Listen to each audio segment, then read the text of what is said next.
and jamiedrewart.com.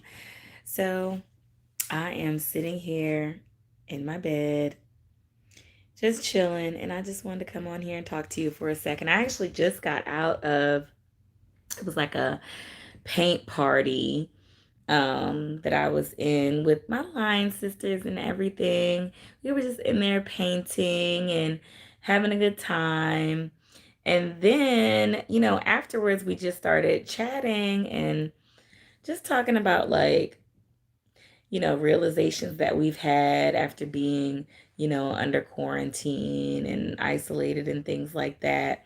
One of the things that we were talking about is this movie called Embrace. I don't know if you've ever seen it, but there's this movie called Embrace, and it's it was on Netflix, but I don't think it's on Netflix anymore. I think it's on they say it's on Amazon Prime, so y'all can let me know if I'm right or if I'm wrong, but definitely I feel like women need to watch Embrace cuz it's one of those movies that makes you really feel good about your body, you know what I'm saying? And it just reminds us that like, people that you see on TV and in social media and just made up in whatever costume or that have had whatever surgery or whatever airbrushing in the picture, that it's not real. Hey Cynthia, it just reminds you that those people have been there to sell you something. Or even like, some of the runway models or whatever it is. I'm 38 years old. And so I'm not going to look like a 13, 14-year old prepubescent girl or, whatever it is. And little do you know that these little girls are suffering too. And, eating cotton balls or, taking drugs or whatever it is just to stay thin or just to look like, whatever their agency wants them to look like. So I just want to come on here and encourage you to just really embrace yourself and just really take that time to be alone. I know some of us have like never been alone. You know what I'm saying? Comment below, let me know if you have never been alone. Because some of us went from like our parents or maybe a significant other living with them. And then next thing you know, you had kids and you never got the opportunity to live alone, right? You never got the opportunity to be by yourself. And that is why, especially for us women, once we get to a certain age and our kids leave the house and everything, and it's just us alone, and we're like, dang, this is me without any walls up. Because if you've never experienced being alone or had the opportunity to be alone and just to really embrace and know and love yourself, you really don't even know who you are.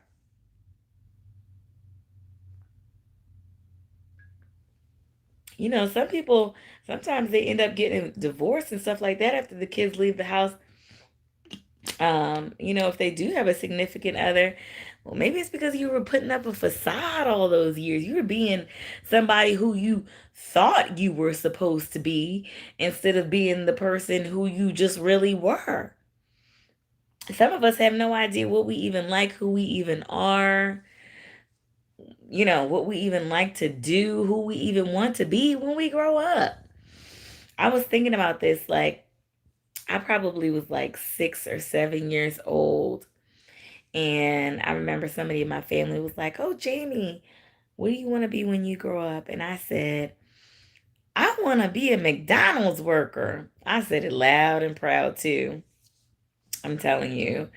I just thought it was like the it thing to be because, baby, I loved McDonald's. Like, you couldn't tell me anything. A fish fillet, fries, okay, yes.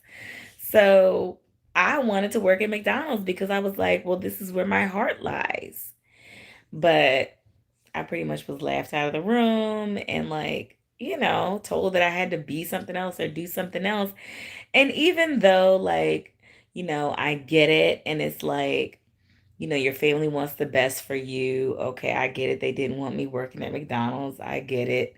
No shade to anybody that's working at McDonald's, but you know what I'm saying? Like they wanted a better career for me or whatever. And I do understand that. But when you're so little like that, all you absorb is, oh, I said the wrong thing.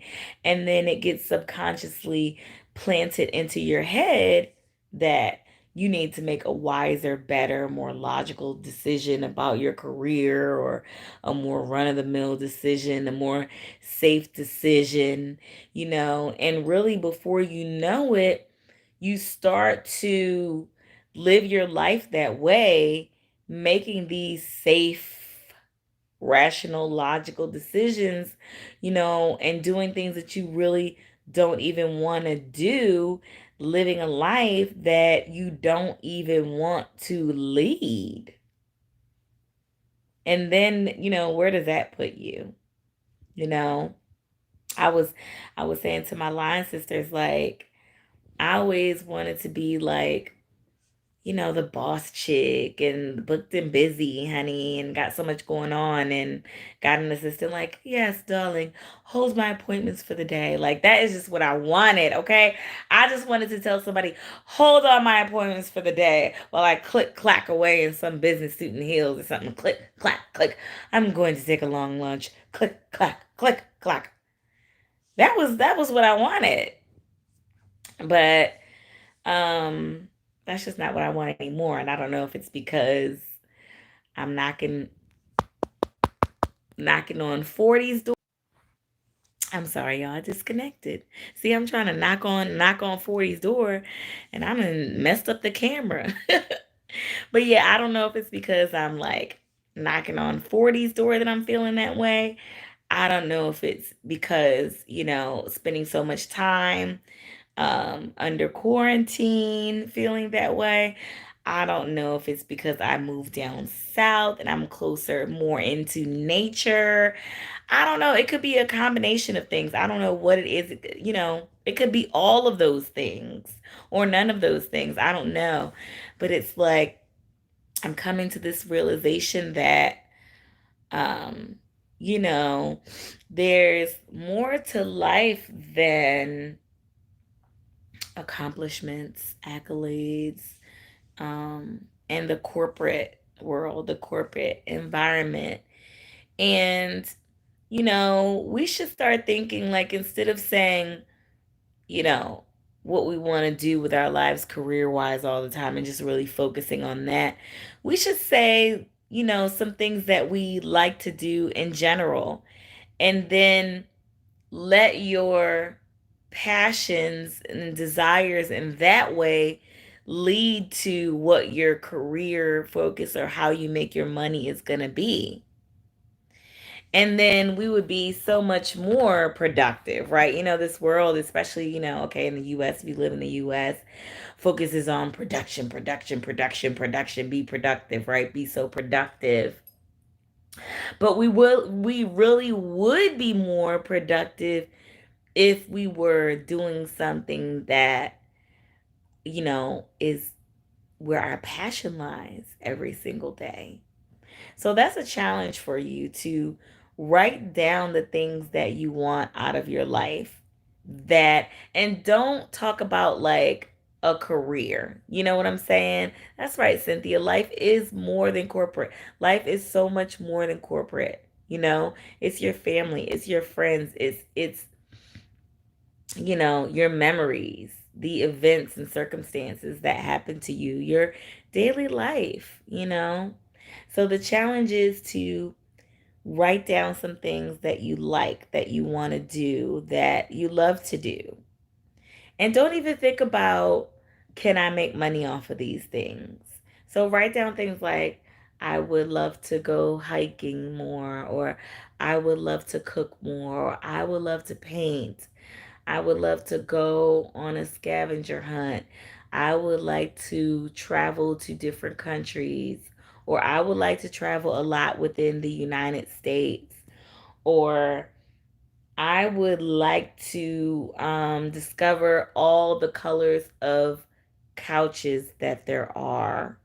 I would like to collect recliners. I don't know. I'm just making this stuff up. You know what I'm saying?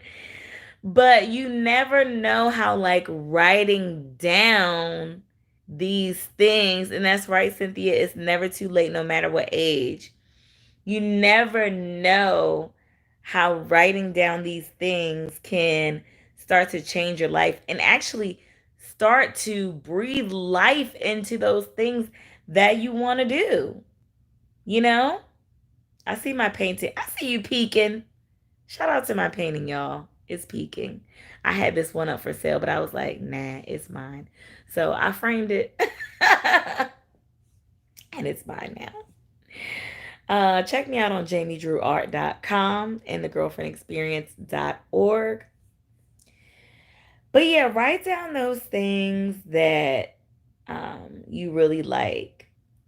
Before you even write that down, though, go somewhere by yourself without anybody if you're not already doing that. Spend a couple of hours alone, completely alone, without the phone, without anything, without anybody with you, and figure out who you are. You know, I had to do the same thing for myself. Like, I just remember looking in my closet and thinking, man, everything I got in my closet, my mom bought for me or gave to me or whatever. Like, little clothes, or how your mom gives you work clothes or something, or whatever. She gives you her clothes, or y'all trade clothes if y'all are the same size. Oh, I bought this and I don't want it anymore. Stuff like that. If you're close to your family members, or even like, you know, say your mom bought you the comforter set that you have right now, or she bought you the couch that you have right now, or whatever it is, you look around and you're literally wearing somebody else's style. You're living in somebody else's style, wearing all the gifts that you got everything that you were given for your housewarming.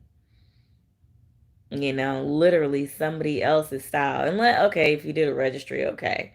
But for the most part, you get what I'm saying.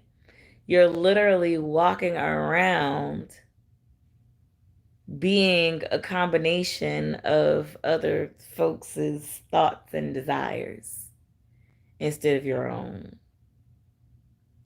So that's the thoughts that was on my mind right now. Shout out to my water bottle too.